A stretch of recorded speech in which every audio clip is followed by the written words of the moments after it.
BJP के एक विधायक हैं, नाम है नंद किशोर गुर्जर। ये लोनी से बीजेपी के पर्चे पर जीते थे क्योंकि इनकी छवि शुद्ध हिंदुत्व की मानी जाती है। वो अक्सर मीडिया की सुर्खियों में रहते हैं क्योंकि वो अक्सर मुस्लिम विरोधी बयान देते हैं, या यूं कहें कि हिंदुओं के पक्ष की बात करते हैं, या ऐसा भी कह सकते हैं कि आजकल जो अत्याचार हिंदुओं पर हो रहे हैं उसका समर्थन नहीं करते। लेकिन जिहादी प्रवृत्ति के लोगों को उनकी ये बात पसंद नहीं आती क्योंकि वो सही बोलते हैं। नंद किशोर गुर्जर का कहना है कि हम जिहादियों को मारेंगे और हमेशा मारेंगे। एक और नेता मंच से कहते हैं कि इन जिहादियों का आर्थिक बहिष्कार जरूरी है।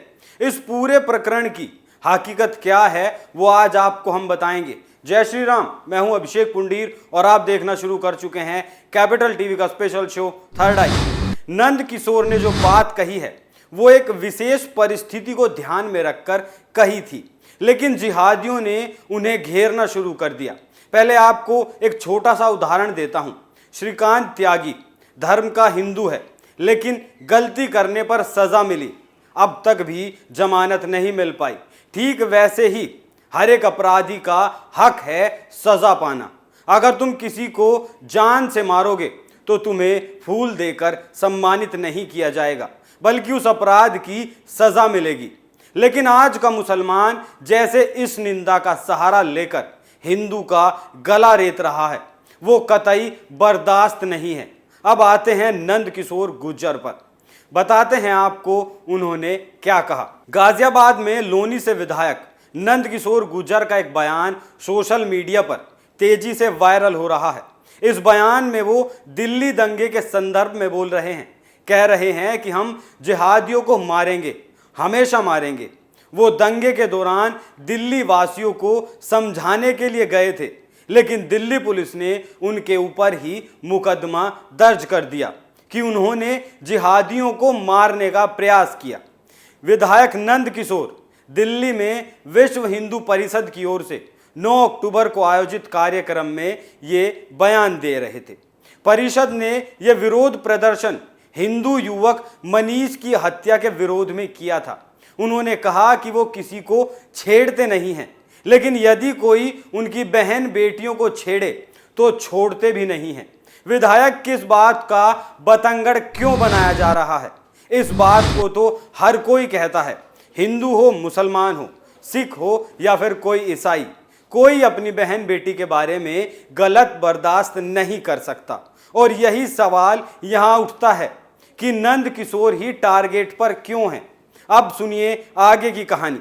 वो कहते हैं कि दिल्ली में सीएए पर दंगा हुआ तो इन जिहादियों ने हिंदुओं को मारना शुरू कर दिया। उस वक्त आम आदमी पार्टी के लोगों ने उन दंगाइयों को अपने घरों में जगह दी। इसके बाद हमारे ऊपर आरोप लगा दिया कि हम 2.5 लाख लोग लेकर दिल्ली में घुसे। अरे हम तो समझाने आए थे, लेकिन पुलिस ने हम पर ही मुकदमा दर्ज कर दिया कि हम जिहादियों को मारने आए थे। नंद किशोर की इस बात पर भी केजरीवाल की पार्टी को जवाब देना चाहिए, क्योंकि दंगों का मास्टरमाइंड उन्हीं की पार्टी का था। केजरीवाल ने दिल्ली के मुसलमान का मसीहा बनने का भरसक प्रयास किया और उनका मसीहा बन भी गया। लेकिन मैं आम आदमी पार्टी को एक बात बता देना चाहता हूं कि जो भी इन मुसलमानों का मसीहा बना उसकी राजनीति खत्म हो गई। जीते जागते उदाहरण के तौर पर कांग्रेस का नाम आता है, समाजवादी पार्टी का नाम आता है, मायावती की बसपा का भी नाम इसी लिस्ट में शामिल है। आज ये लोग सत्ता में आने के लिए झटपटा रहे हैं, लेकिन सफलता कोसों दूर है। वो आगे कहते हैं, विधायक ने सुंदर नगरी की घटना का जिक्र करते हुए कहा कि ऐसा दोबारा नहीं होना चाहिए। यदि ऐसा दोबारा हुआ तो वो 50,000 लोगों को लेकर आएंगे। एक बार नहीं, बार बार आएंगे। जब जब दिल्ली को जरूरत होगी तब तब आएंगे। ऐसा इसलिए होगा कि दिल्ली ना तो हमसे दूर है और ना ही हम दिल्ली से दूर हैं। अब आपको वो दिल्ली की घटना भी जान लेनी चाहिए जिसे लेकर ये सारा विवाद खड़ा हुआ। दरअसल प्राप्त जानकारी के अनुसार मनीष का कुछ मुस्लिम युवकों ने मोबाइल छीन लिया था, जिसकी शिकायत मनीष ने थाने में दर्ज करवाई। लेकिन इन कट्टरपंथियों ने मनीष को धमकाया कि अगर उसने इस मामले को खत्म नहीं किया और शिकायत वापस नहीं ली तो वो उसे मार देंगे। लेकिन मनीष उनकी धमकी से नहीं डरा और उसने उन लड़कों के खिलाफ गवाही दे दी। इसी बात से नाराज कट्टरपंथियों ने मनीष को मौत के घाट उतार दिया। मनीष के शरीर पर चाकुओं के 20 घाव मिले थे। मनीष को वो तब तक मारते रहे जब तक उसकी जान नहीं निकल गई। इन जिहादियों का उसे मारते वक्त कलेजा भी नहीं कांपा। अब सुनिए विधायक ने आगे क्या कहा। इसी मामले में विधायक ने दिल्ली के मुख्यमंत्री अरविंद केजरीवाल के खिलाफ एनएसए के तहत कार्रवाई की मांग भी की है। कहा है कि सुंदर नगरी अब सुअर नगरी बन गई। नंदकिशोर गुर्जर के बाद दिल्ली में बीजेपी के सांसद प्रवेश वर्मा ने संबोधित किया। अपने संबोधन में उन्होंने अल्पसंख्यक बिरादरी के समूचे बॉयकॉट का ऐलान कर दिया। उन्होंने लोगों से इसके लिए हामी भी भरवाई कि वो अब किसी ऐसे व्यक्ति से ना तो मजदूरी कराएंगे और ना ही उनकी दुकानों से खरीदारी करेंगे। इस कार्यक्रम में विश्व हिंदू परिषद और बीजेपी के कई स्थानीय नेता मौजूद रहे। पूर्वी दिल्ली के सुंदर नगरी में पिछले महीने एक युवक की हत्या हुई। इस मामले में दिल्ली पुलिस ने 6 लोगों को गिरफ्तार किया था। इन आरोपियों की पहचान साजिद, आलम, बिलाल, फैजान, मोहसिन और साकिर के रूप में हुई थी। पुलिस का कहना है कि आरोपियों ने पुरानी रंजिश में इस वारदात को अंजाम दिया था। नंदकिशोर के इस बयान के बाद से सोशल मीडिया पर विरोध शुरू हो गया। टीआरएस के social media convener Y Satish Reddy ने ट्विटर पर इसकी निंदा की और लिखते हैं कि बीजेपी विधायक खुलेआम स्वीकार कर रहे हैं कि वो दंगों में शामिल थे। पुलिस उनके खिलाफ कार्रवाई क्यों नहीं करती। दूसरी ओर गुर्जर ने सफाई दी। उन्होंने कहा कि वो दिल्ली दंगों के बारे में नहीं बोल रहे थे, बल्कि उन्होंने जो भी कहा वो लोनी के बारे में कहा। उन्होंने कहा कि उनकी मुस्लिमों से कोई लड़ाई नहीं है, लेकिन अगर कोई हिंदुओं को मारेगा तो वो उनका दुश्मन होगा। जो विधायक और सांसद ने कहा वो गलत नहीं है।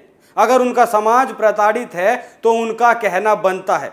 लेकिन ये कथित सेक्युलर लोग इस बात की निंदा करते हैं, लेकिन ये कभी नहीं कहते कि जो हत्याएं की जा रही हैं वो गलत हैं, उन पर रोक लगनी चाहिए।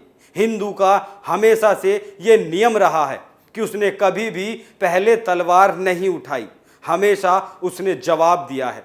ये जो कथित सेक्युलर लोग हैं, इनकी तुष्टीकरण की राजनीति का ही आज हिंदू शिकार हो रहा है। उसके साथ जितनी भी प्रताड़नाएं हो रही हैं वो सभी इनके तुष्टीकरण की ही देन है। गांधी जी ने तुष्टीकरण शुरू किया था और इन लोगों ने इसे प्रथा बना लिया, क्योंकि सबको कुर्सी चाहिए।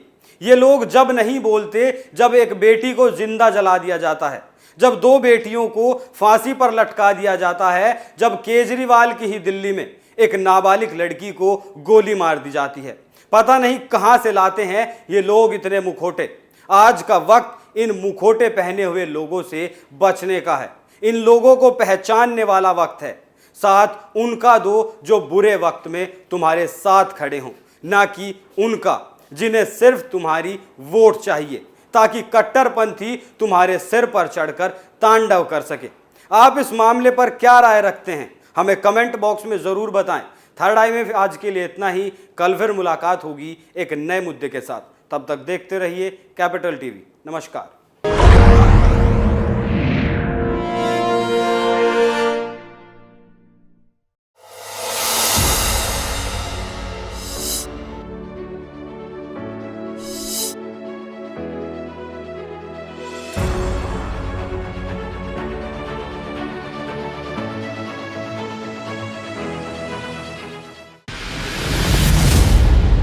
मैं राजनीति करता नहीं, पर राजनीति को बहुत गहरे तक समझता हूं। मैं लोगों के बीच रहता हूं, लोगों के मन को अच्छे से जानता हूं।